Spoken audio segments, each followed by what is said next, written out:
ጤና ቤተሰቦች እንዴት አላችሁ? ዛሬ በጣም በርካታ መረጃዎች ነው የምነግራችሁ። በተለይም ከዚህ ከመካከለኛው ምስራቅ ጉዳይ ጋር በተገናኘ ፕሬዚዳንት ዶናልድ ትራምፕ እና እነ ሙጅተባ ኻሜኔይ ምን አሉ የሚለውን በስፋት ነግራችኋለሁ። በተለይም አሜሪካ ስምምነቱን የምጥስ ከሆነ ወይም ከጣሰች ከባድ አጸፋዊ ምላሽ ሀርሽ የሆነ ሪስፖንስ ይጠብቃታል በሚል ኢራን በድጋሚ አስጠንቅቃለች። ይህ ትንሽ ፖለቲካሊ አስቸጋሪ የሚያደርገው ጉዳይ እንደሆነ ተነግሯል።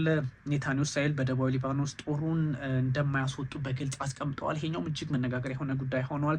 ከዛ ውጭም ግን አሜሪካ የሆርሙዝ ሰርጥን መተላለፊያ ማዕቀቡን ማንሳቷን በይፋ አስቀምጣለች። ያም ቢሆን ግን ሙጅተባ ኻሜኔይ ምንድን ነው ይሄ የሚል አይነት አቋም ያለው ወይም ደግሞ የኢራንን የአሜሪካን ፖለቲከኞች በተቸ መንገድ ሀሳባቸውን አስቀምጠዋል። ወይም ደግሞ ስምምነቱ ልክ ያልሆነ ነው በሚል ተችቶታል። ምንድን ነው የሚለውን በስፋት ነግራችኋለሁ። ስለዚህ ኢራን በድጋሜ ተኩስ አቁሙን አሜሪካ የምትጥሰው ከሆነ ዋጋ ከፋይ ትሆናለች ወይም ደግሞ አጸፋዊ ምላሽ ከፋ ይሆናል በሚል ሀሳብ ሰጠች ማለት ነው። የሊባኖስ ፖለቲከኞችም እንደዚሁ ከደቡባዊ ሊባኖስ በተለይም የእስራኤል ጦር እንደማይወጣ በጠቅላይ ሚኒስትር ቤንያሚን ኔታንያሁ በኩል መነገሩ እጅግ አስደንጋጭ ጉዳይ ሆኗል። ይህ ምንድነው የሚለውን በስፋት ነግራችኋለሁ። ውድ ተመልካቾቻችን የተለያዩ ሀሳቦችን አሁን ማጋራታችን እንቀጥላለን።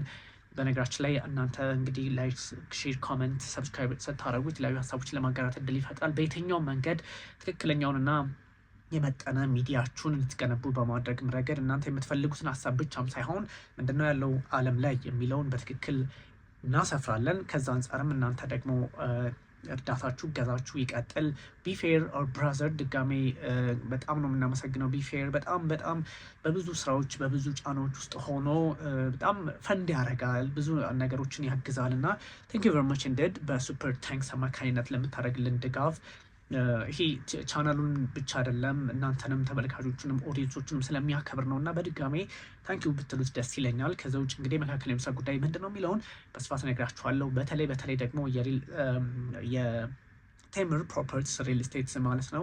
በጣም በሚገርም ዋጋ ሽያጭ ያላቸው ቤቶችን አዘጋጅቶ የተጠናቀቁ በመጠናቀቅ ላይ ያሉ አስቀምጦላችኋል። በዚህ ስልክ ቁጥር ደውላችሁ በዚህ ስልክ ቁጥር ቼክ ብታደረጓቸው የተለያዩ መረጃዎችን በደንብ ታገኛላችሁ። እናንተም በደንብ ኤክስኪዩት ታደረጋላችሁ። በደንብ ስራውን ኤክስኪዩት እስከሚደረግ ድረስ እኔም በሆን መሀል ላይ ሆኜ ላግዛችሁ እችላለሁኝ። ምክንያቱም የእንትን ሚና ሳይሆን የብሮከርነት ሚና ሳይሆን ኦፍኮርስ እናንተም ታማኝ ሰዎች ለኔ ስለሆናችሁ በዛም በኩል የመጡ ሰዎች ታማኝ ስለሆኑ ሁለቱም ቤተሰቦች ስለሆናችሁ በዛም በዚህም ያላችሁት ለማገናኘትም እርግጠኛ በሆነ መንገድ እንትንላችኋለሁ። ባይዞ ስልክ ቁጥር አላቸው። እሱ ላይ ብትደውሉ የተለያዩ ሀሳቦችን ይሰጧችኋል። ተመጣጣኝ ዋጋ ያለው ሂሳብም ይሰሩላችኋል ማለት ነው። ውድ ተመልካቾች እንግዲህ ማስታወቂያውን ተከታተልና ስንመለስ ነገ ከ40 ሚሊዮን ብር በላይ የሚያወጡ አፓርታማዎችን ዛሬ በአስገራሚ ቅናሽ ይግዙ። በፍጥነትና በጥራት የሚታወቀው ቴምር ሪል ስቴት ሳር ቤት አደባባይ ከዳቭ ፓቭሊየን ህንፃ አጠገብ አዲስ ሳይት ይዞልዎት ቀርበዋል። ቢኖሩበት የዲፕሎማት ሰፈር ቢያከራዩት በዶላር ባለ 1 መኝታ በሙሉ ክፍያ በ6.3 ሚሊዮን ብር ብቻ፣ ባለ 2 መኝታ በሙሉ ክፍያ በ8.3 ሚሊዮን ብር ብቻ፣ ባለ 3 መኝታ በሙሉ ክፍያ በ11.4 ሚሊዮን ብር ብቻ። ለየት የሚያደርገን በዶላር የሚሆን በኮንስትራክሽን እቃ ግሽበት የዋጋ ማስተካከያ ፈጽሞ አይደረግባችሁም። ልብ ይበሉ፣ ሳር ቤት ላይ በዚህ ዋጋ አፓርትመንት ማግኘት አይታሰብም። ይህ ዕድል ለአጭር ጊዜ ስለሚቆይ ፈጥነው በ0942 1642 62 ይደውሉ። የተለያዩ ሀሳቦችን እንግዲህ ማገራችን እንቀጥላለን። በተለይም ደግሞ ቴህራን ዋሽንግተን የደረሰችውን ስምምነት ሜሞራንደም ኦፍ አንደርስታንዲንግ የማትቀበለው ከሆነ እንግዲህ ወይም ከጣሰች አጸፋዊ ምላሹ ከባድ እንደሚሆንባት ማወቅ አለባት በሚል ዝታለች። የቴህራንና የዋሽንግተን ጉዳይ እጅግ አስቸጋሪ ሆኗል። ከአሜሪካ ጋር የተደረሰው ስምምነት እንግዲህ በጣም በብዙ ጉዳዮች ላይ ጥያቄ የተነሳበት ይገኛል። ምክንያቱም ዛሬ ስዊትዘርላንድ ጀኔቫ ይደረጋል የተባለው ስምምነትም የተራዘመበት ትልቁ ምክንያት በሁለቱ ኃይላት መካከል አንዳንድ ያልጠሩ አለመግባባቶች መኖራቸውን ተከትሎ እንደሆነ በይፋ ተቀምጠዋል።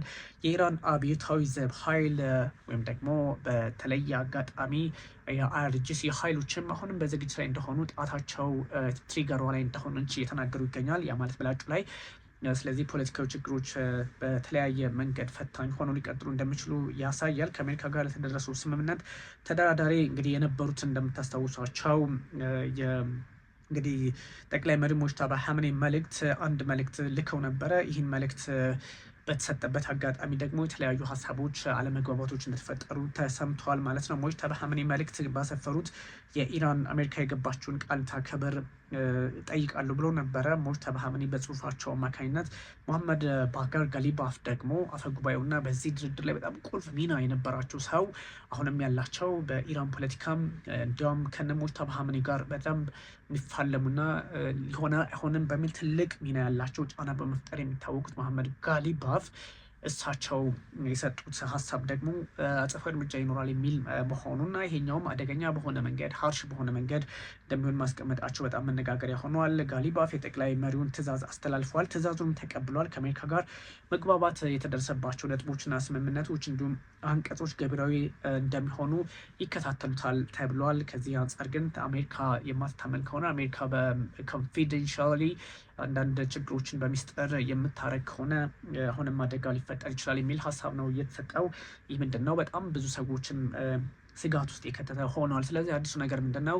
አሜሪካ ላይ ጥቃት ሊሰነዘር እንደሚችል ኢራን በድጋሚ ማሳሰቧ እንደሆነ ነው የተነገረው። ከዛ ውጭም ደግሞ አሜሪካ የኢራን የባህር መተላለፊያ ያ ማለት እንግዲህ በሆርሙዝ ሰርጥ አካባቢ ያለውን ለመክፈት ወስናለች። ማዕቀቡን አንስታለች። ግን ደግሞ የአያቶላ አሊ ኻሜኒ ልጅ የአሁኑ ሶስተኛው አያቶላ ሙጅተባ ኻሜኒ ደግሞ አንድ ሀሳብ ሰጥተዋል በጽሁፍ መልእክታቸው። ኢራን በአሜሪካ ላይ ተጥሎ የነበረውን እንግዲህ ተጥሎባት የነበረውን የባህር ላይ መተላለፊያ ማዕቀብ እንደተነሳላት በበጎ ልትመለከተው እንደምችልም ካስቀመጡ በኋላ ግን አገራቱ ጦርነቱን ለማቆም መስማማታቸው በጎ መሆኑንም ካስቀመጡ በኋላ ከዚህ በሆርሙዝ ሰርጥ አካባቢና በባህር ላይ የሚደረጉ እንቅስቃሴዎችን ለማንሳትም እንደዚሁ ስምምነት ላይ መደረሱን በበጎ እንመለከተዋለን ካሉ በኋላ ውሳኔው በጎ ነው፣ ግን ደግሞ ስምምነቱ በተለያየ አጋጣሚ ትችት የሚሰነዘርበት ነው በሚል ሙጅተባ ኻሜኒ የኢራን ሁለንተናዊ መሪ ማለት ነው ወይም ጠቅላይ መሪው በዚህ ልክ ሀሳባቸውን አስቀምጠዋልና አንዳንድ አስቸጋሪ ሁኔታዎች ሊኖሩ ይችላሉ። ፕሬዚዳንት ዶናልድ ትራምፕ አቅጣጫቸውን አስቀምጠዋል። ዳይሬክሽናቸው ነው የአሜሪካ ማዕከላዊ እዝ ወይም ሴንትኮም በመካከለኛው ምስራቅ የሚንቀሳቀሰው የአሜሪካ መርከቦች በአካባቢው እንደሚቆዩ ባስታወቀበት ሰዓት በትዕዛዛቸው አማካኝነት ግን ደግሞ ክልከላውን እንደከፈቱ አስቀምጠዋል። የኢራን ጠቅላይ መሪው ሁለንተናዊ መሪ ሙጅተባ ኻሜኒ አሜሪካ ጋር ስምምነት ላይ ቢደረስም ለየት ያለ አቋም እንዳላቸው አስቀምጠዋል። ዲፍረንትሊ ነገሩን እንደሚመለከቱት አስቀምጠዋል። እና እሱ ምንድን ነው የሚለው ብዙ ሰዎችን እያነጋገረ ይገኛል። ስምምነት ላይ እንዲደረስ እንግዲህ ፈቃድ ሰጥተዋል። ፕሬዚዳንት ማሱድ ፔዜሽኪያንም የኢራኑ ፈቃድ አግኝተዋል። የኢራንን ብሔራዊ ጥቅም እንደሚያስጠብቁ ማረጋገጫ ስለሰጧቸው በመሆኑም ደግሞ ተናግረዋል። ስለዚህ አንደኛ እዚች ላይ ሁለት ነገር መመልከት እንችላለን። ሙጅተባ ኻሜኒ ምንድን ነው ያሉት? ስምምነቱ ያን ያህል ነው የሚል አይነት ጥርጣሬ ውስጥ ከገቡ እኔ አሁንም የተለየ ስሜት አለኝ፣ የተለየ ቪው አለኝ፣ የተለየ እይታ አለኝ ሲሉ ምን ማለት ነው? ከኢራን ፖለቲከኞች ከነ ማሱድ ፔዜሽኪያን ጋር የተወሰነ የፖለቲካ ልዩነት አላቸው ወይ የሚል ጥያቄም ያስነሳል። አንደኛው ምክንያቱም የተለየ እይታ አለኝ ሲሉ፣ ሁለተኛ ደግሞ ፔዜሽኪያን እኔ በእኔ ትዕዛዝ አማካኝነት ነው የተስማሙት ማለታቸው ምንድን ነው የሚያሳየው? ፖለቲካሊ የሚሰጠው ትርጓሜ የለም የሚል ሀሳብም እንደዚሁ እየተነሳ ይገኛል። እና ግን አፍተሩን ሙጅተባ ኻሜኒ ያስቀመጧቸው ሀሳቦች በግልጽ ድርድሩ አስፈላጊ እንደሆነ የሚያምን ነው። ግን ፕሬዚዳንቱ ያሉት እንግዲህ ተስፋ መቁረጣቸው ሁሉንም አማራጭ እየተጠቀሙ ስለነበረ ስምምነቱ ተፈርመዋል የሚል ሀሳብ ነው እየተሰጠውና በቀጣይ የሁለቱ ሀገራት መሪዎች እንግዲህ በአካል ተገናኝተው የመግባቢያ ሰነዱ ላይ ይፈራረማሉ ተብሎ ይታሰባል። የጠላት አቋም መቀበል ማለት እንዳልሆነ ደግሞ ሙጅተባ ኻሜኒ ይህ ስምምነቱን በግልጽ አስቀምጠዋል። እና ያዘዝኳቸውን ነኝ በተለይም ደግሞ ማሱድ ፔዜሽኪያንን በሚል ሀሳብ መስጠታቸው በብዙዎች ዘንድ መነጋገሪያ ሆኗል። ለምን ይህን አሉ? እንዴት? በምን አካውን? የሚሉ ሀሳቦችም እየተነሱ ይገኛልና አንዳንድ ጉዳዮች ትንሽ አስቸጋሪ ነው። የአሜሪካና የኢራን ስምምነት ኢራንና እስራኤል ውስጥ ተቃውሞ ከዚህ ቀደም ነግራችኋለሁ እንደገጠመው ይፋ ሆኖ ነበረና አንዳንድ ጉዳዮች ምንድን ናቸው? እዚህ ያለው የፖለቲካ ሂደት በምን ሁኔታ ነው የሚታየው የሚለውንም ብዙ ሰዎች በተለየ አቅጣጫ የሚያዩት ጉዳይ ሆኗል። ግን ደግሞ አንዳንድ ጉዳዮችን ስትመለከቷቸው በብዙ መንገድ ፖለቲካሊም ኤንጌጅመንት ይፈልጋል። እስራኤል በሊባኖስ የምትፈጽማቸው ጥቃቶች ከዚህ ቀደም እንደነገርኳችሁ እነሱም ስጋት ሆነዋል ማለት ነው። በፈረንሳይም አንዳንድ እንቅስቃሴዎች እየሞከረች ነው። ወይም ደግሞ ከዚህ ከሊባኖስ ፖለቲካ አንጻር ብዙ ሀሳቦችን ለማስቀመጥ እየተነገረ ነው። ፖሊስ ባን ኢራን ኦፖዚሽን ራሊ ኦን ፓሪስ ስኬጁልድ ፎር ዊኬንድ የኢራን ተቃዋሚዎች በፓሪስ እንግዲህ ከዚህ ከተኩስ አቁም ጋር በተገናኘ በኢራን ፖለቲከኞችም ላይ የተለያዩ ጥያቄዎች አሉ በሚል ሀሳብ ለማንሳት የሞከሩ ነበሩ። ከሱ አንጻር አንዳንድ ጉዳዮችን ለማየት ተሞክሮ ነበረ። ላክ ኦፍ ኢንዲፔንደንት ኦቨርሳይት ኦቨር ዩኤስ ኢራን ኩድ ኢምፔድ ዲል ኢምፕሊሜንቴሽን የሚልም አለ። በኢራንና በአሜሪካ መካከል ያለውን ስምምነት ችግር ውስጥ ሊያስገባ የሚችል አንዳንድ ነገሮች እየተመለከት ነው። ስለዚህ በስዊዘርላንድ ጄኔቫ ዛሬ ሊደረግ የነበረውን ሁለቱ ሀገራት የሜሞራንደም ኦፍ አንደርስታንዲንግ የሚፈራረሙበትን ለማየት የሞከሩበትን ፖስትፖንድ አድርገውታል። ለመቼ ነው የሚለው በግልጽ አልተቀመጠም። ግን ዛሬ መሰረዙም እንደዚሁ የሁለቱ ጉዳዮች አልተረጋገጠም ማለት ነው። የአሜሪካና የኢራን ጉዳይ አልተረጋገጠም ማለት ነው። እስራኤል እንግዲህ 5 ትሩፖቿ ወይም ወታደሮቿ ጉዳት እንደደረሰባቸው አስቀምጣለች። ደግሞ በሳውዘርን ሊባኖን ላይ ነው፣ ምክንያቱም ሊባኖስ ውስጥ ጦሯ እየተንቀሳቀሰ ስለሆነ ማለት ነው። በዛ ላይ ደግሞ እስራኤል ጥቃቷን አጠናክራ መቀጠሏ እጅግ አስቸጋሪ ነው። እስራኤል ቤን ግቪር ሴይዝ ኦል ኦፍ ሊባኖን መስት በርን አፍተር ዴይዝ ኦፍ ሶልጀር የሚል ሀሳብ ነው። ይሄኛው ትንሽ አስቸጋሪ ነው። የእስራኤል የቀይ ዘመም ወይም ደግሞ ናሽናል ሴኩሪቲ ሚኒስትሩ ኢታማር ቤን ግቪር እንደምታውቋቸው ሁሉም ነገር እንግዲህ መቃጠል አለበት፣ መጋየት አለበት ሊባኖስ የሚል ሀሳብ ነው የሰጡት። has called for Lebanon to burn after the army announced that 4 soldiers had been killed during fighting in southern Lebanon በደቡባዊ ሊባኖስ ውጥረት ላይ መሆናቸውን ወይም ደግሞ ጦርነት ላይ በነበሩበት ሰዓት 4 ወታደሮች ጉዳት ደርሶባቸዋል መባሉን ተከትሎ ነው እንግዲህ ኢታማር ቤን ግቪር ሙሉ ሊባኖስ መቃጠል አለባት በሚል ቤን ግቪር ያስቀመጡት። Due to respect of America and Israel must make it clear to the entire world that the blood of our sons and the security of our citizens are not forfeit. All of Lebanon must burn. ሁሉም ሊባኖስ መቃጠል አለበት፣ መጋየት አለበት የሚል ሀሳብ ነው የሰጡት። እንግዲህ እንዲህ አይነት ነገሮች እያሉ በምን መንገድ ነው ፖለቲካል መፍትሄ የሚመጣው የሚለውም ብዙ ሰዎች ያሳሰባቸው የሚገኙም ከዚህ አንጻር ነው እና ፈረንሳይ ደግሞ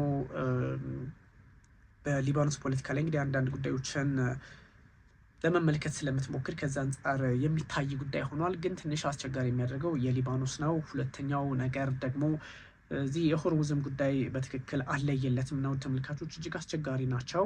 በተለይም ደግሞ 4 ወታደሮች ከመጎዳታቸውም 5 ነበሩ ተጎዱ ያልኳቸው አይደለ። አሁን ደግሞ 4 soldiers killed in southern Lebanon በደቡባዊ ሊባኖስ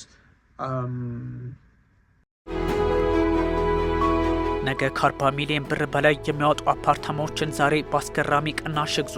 በፍጥነትና በጥራት የሚታወቀው ቴም ሪል ስቴት ሳር ቤት አደባባይ ከዳቭ ፓቭሊየን ህንፃ አጠገብ አዲስ ሳይት ይዞልዎት ቀርበዋል። ቢኖሩበት የዲፕሎማት ሰፈር ቢያከራዩት በዶላር ባለ 1 መኝታ በሙሉ ክፍያ በ6.3 ሚሊዮን ብር ብቻ፣ ባለ 2 መኝታ በሙሉ ክፍያ በ8.3 ሚሊዮን ብር ብቻ፣ ባለ 3 መኝታ በሙሉ ክፍያ በ11.4 ሚሊዮን ብር ብቻ። ለየት የሚያደርገን በዶላር የሚሆን በኮንስትራክሽን እቃ ግሽበት የዋጋ ማስተካከያ ፈጽሞ አይደረግም። ልብ ይበሉ፣ ሳር ቤት ላይ በዚህ ዋጋ አፓርትመንት ማግኘት አይታሰብም። ይህ ዕድል ለአጭር ጊዜ ስለሚቆይ ፈጥነው በ0942 164262 ይደውሉ።